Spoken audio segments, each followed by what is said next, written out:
Hi YouTube, it's ACDodd and welcome to another episode of On the Road Tuning with me, ACDodd. And today I've got a nice classic kit car for you and a nice early Mark 1 Classic Mini.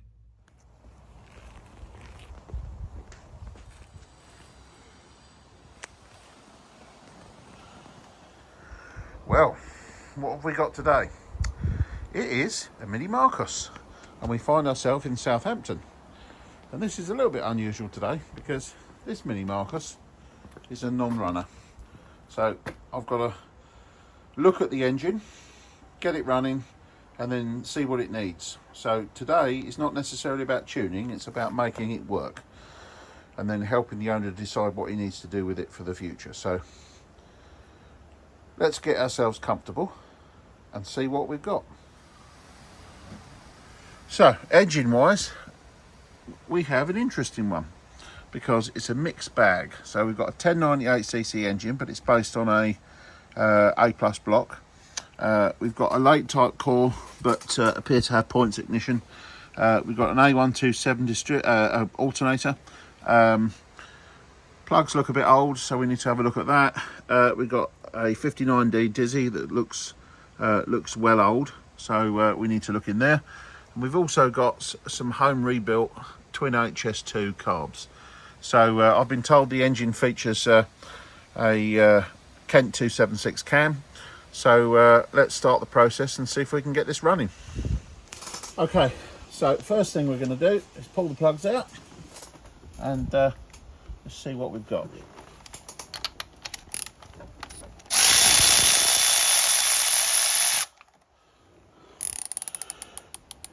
That's always a bad start. Very black, very wet. And we've got a BP6E plug. So that's not a bad plug, just not in good condition.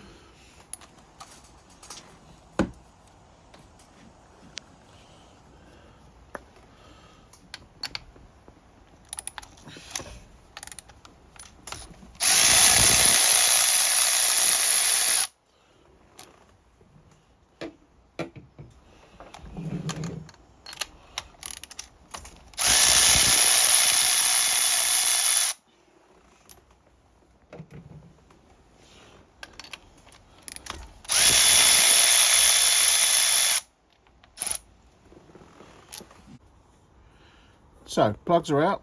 What do they tell us?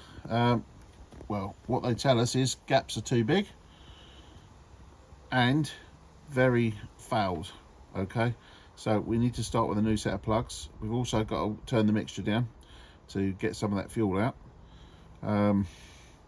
But yeah, not really enough information on those plugs other than too much gap, too much fuel. We can't see any of the burn lines or anything like that to understand what the timing setting is. So we'll start with the basics, get some new plugs in it, and then let's move on to the leads. Okay, so we've got this HT lead. This is the king lead off the coil. So we just check the resistance on that one. And we've got 8.3k, which is, for a little lead like that, that's well over. Let's have a look at one of the others. So let's take perhaps one of the longer leads, something like that one. There we go. And just have a random check to see what we've got. And that reveals 6.2. So we got typically 14k, and then we add a resistor. Sorry, I beg your pardon, a non-resistor plug. So we've got 14k odd between the coil and the spark plug. So we're going to put a set of leads on it, and we're also going to change the spark plugs and gap them properly, and then we're going to see if it'll fire. Okay, so we've got the new leads out. Always get into a habit of checking your new leads. So that's 1.58, lovely. Because I have known them, even Power Spark, the old one, to be not necessarily crimped properly. So always check your leads when you put them on to make sure that all your spark plugs are all seeing the same signal.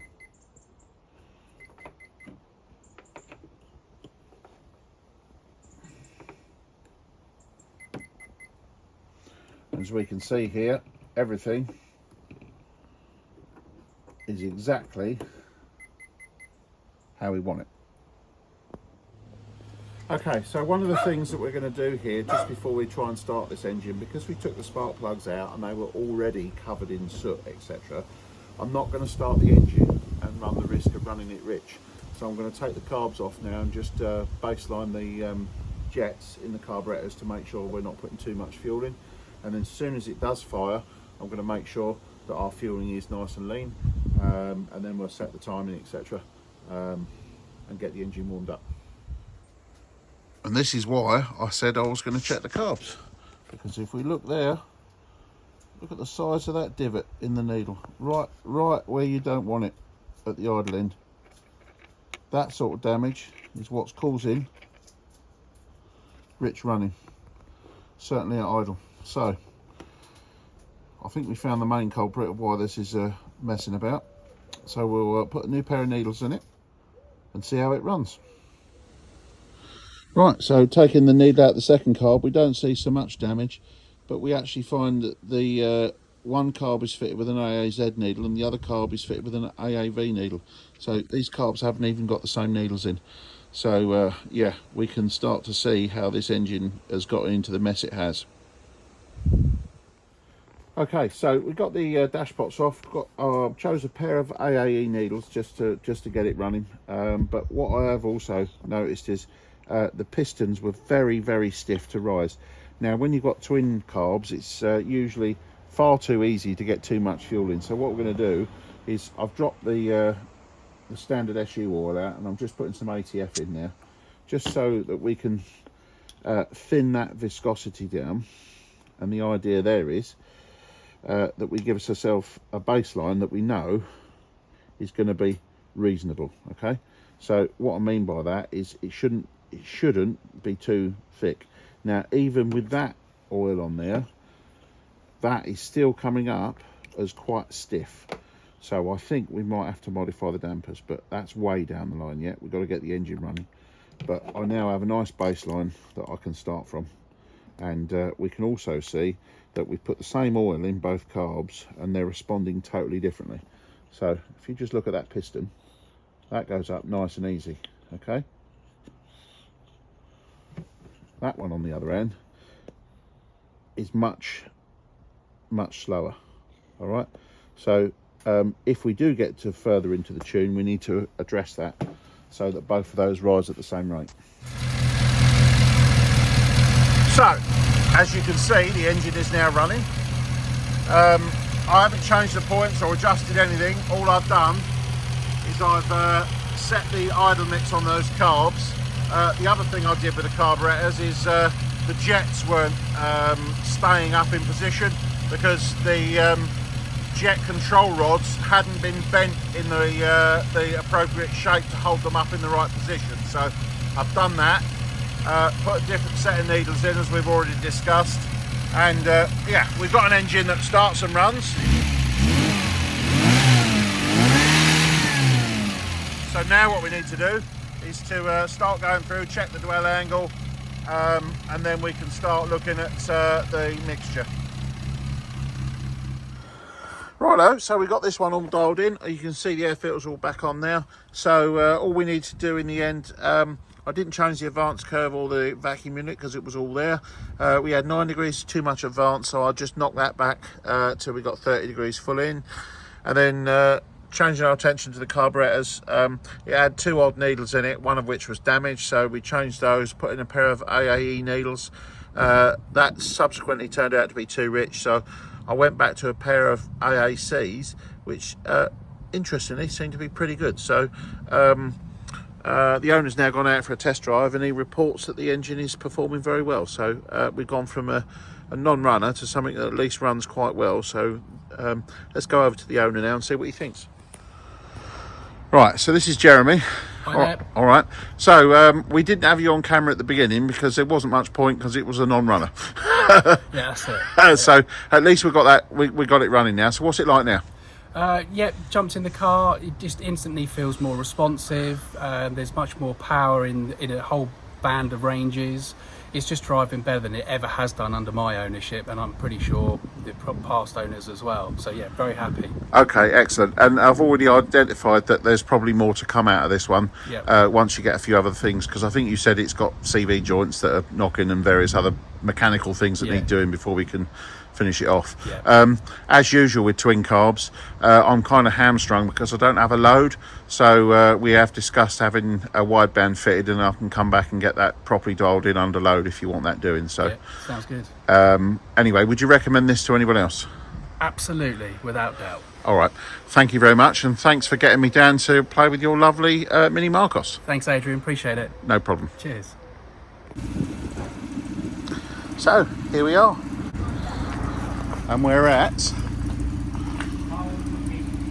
Harlequin Business Park over in Cambridge, and we've got a nice, well in fact beautiful, Mark 1, and this has just been restored.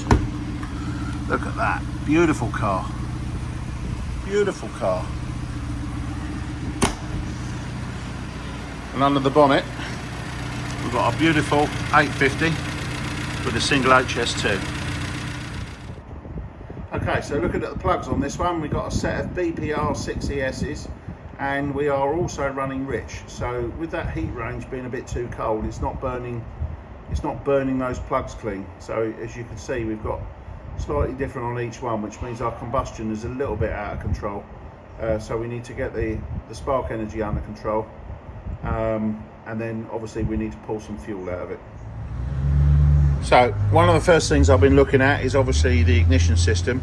Now this has got the original set of Champion 10k suppressed caps on and copper leads.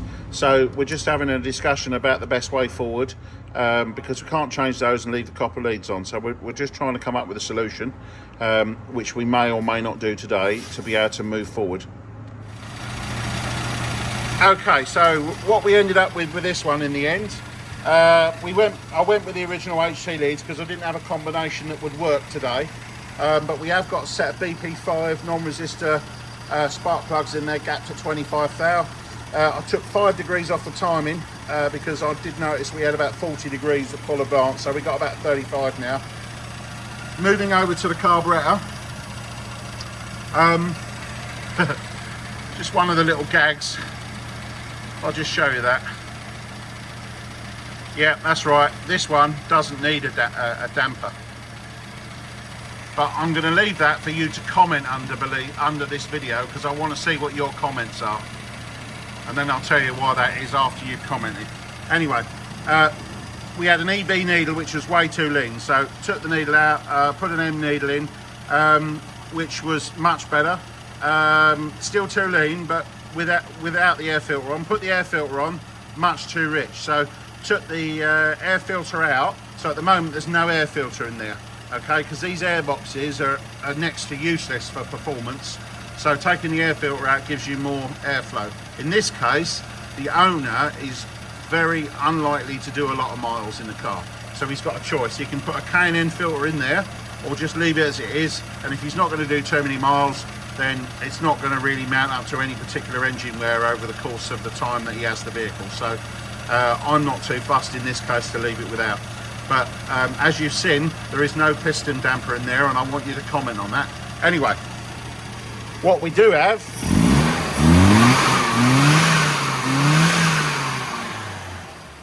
is a little Mark 1 850 that runs quite strong. So let's send the owner out in it, and hopefully he likes that. So, what was it like? Well, he went for a test drive and he came back and he told me it ripped, turns and burns. So, yes, he was very, very happy, even without the piston damper fitted. So, the reason why I showed you that is because I want you guys to comment, because I'll be interested to see the types of comment I get below on this video for not having the piston damper fitted. So, there's your invitation. Get down below, get typing. As ever, I hope you enjoyed this episode, and I look forward to seeing you soon. Thank you very much.